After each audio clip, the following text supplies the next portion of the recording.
Hey, it's Yuka. We have the M2 iPad Air and the M4 iPad Pro that I've been testing out this past week, and I'm excited to talk to you about both of them and their similarities and differences.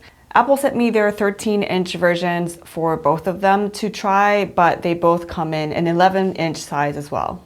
Let's start by talking about the designs. The iPad Air doesn't have that much of a design difference except for the new 13-inch size and new colors like the purple and blue. iPad Pro, on the other hand, got a major design update with it becoming unbelievably thin. The 13-inch here is only 5.1 millimeters thin. When it's this thin, you start to worry about it bending or breaking, but according to an interview with John Turnez that Mr. Who's the Boss did, they've thought about that. The main logic board runs right down the center in between the two batteries on the iPad Pro, and that's really helpful from a thermal dissipation standpoint because we can spread heat evenly. But we also have a cowling over the main logic board, a metal cover that also, it helps on both thermal spreading, but it also effectively creates a central rib that runs through the whole thing that tremendously improves the stiffness of the product. So and that's new on the new That's models. new on these new iPad Pro. John also talked about the thermal design, but in my short test, I could not get this thing to overheat at all. I've been trying to stress it out by fidgeting with a 3D model with 1.5 million polygons, but it didn't even drop frames and handled it without heating. It's truly incredible. Moving on to the displays, iPad Pro now has a new type of display called the Ultra Retina XDR, using what they call tandem OLED design that incorporates two OLED displays and combines the lights from both to deliver brightness. The blacks are pure black and the peak brightness is at 1600 nits.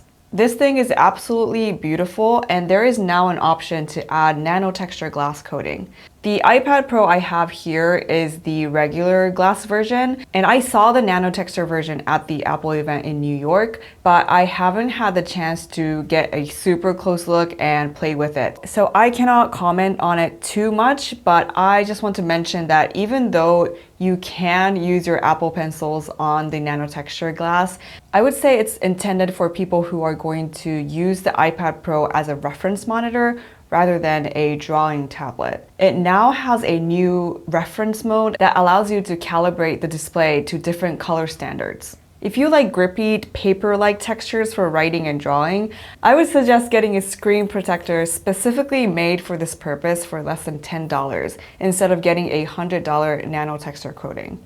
Another thing to note for the display is that the iPad Pro has ProMotion, which means that the refresh rate is 120 Hz, while the iPad Air is 60 Hz. Both iPad models now have the camera on the landscape side, which I love. It's a much more natural placement for video calls and even Face ID. However, only the iPad Pro has Face ID and the iPad Air still has Touch ID. On the iPad Air, there is a 12 megapixel wide camera on the back, while the iPad Pro also has the same 12 megapixel wide camera.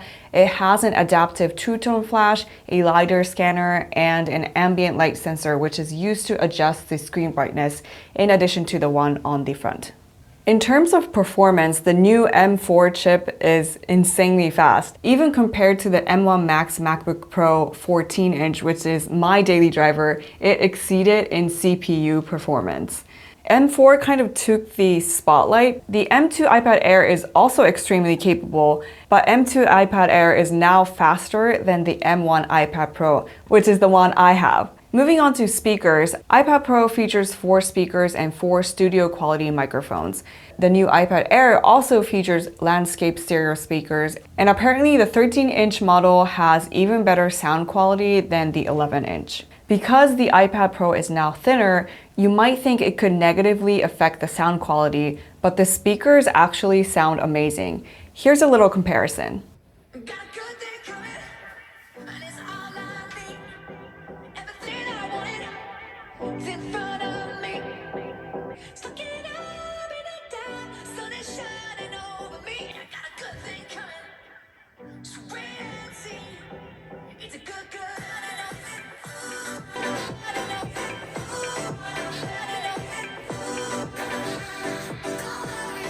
Both the iPad Pro and iPad Air has a USB-C port, but the Air has a USB 3 and 10 gigabytes per second data transfer speeds.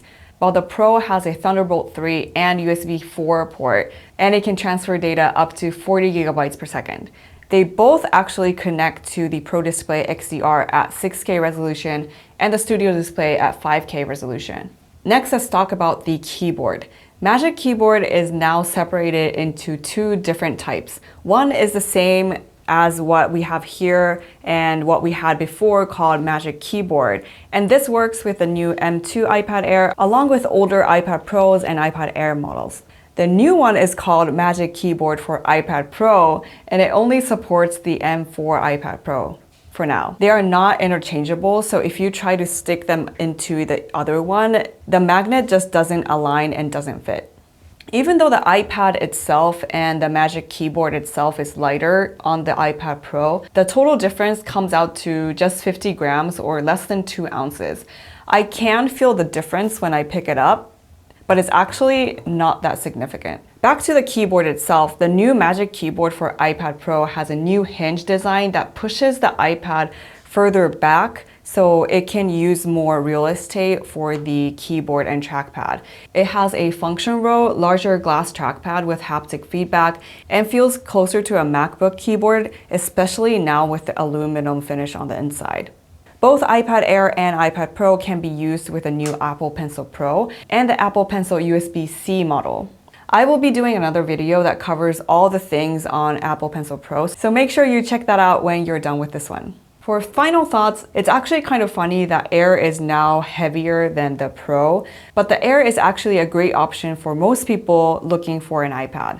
The iPad Pro is, first of all, pretty pricey and so powerful, but when you get this far into the Apple Silicon series, you kind of question why you would get an iPad instead of a Mac if you had to choose one.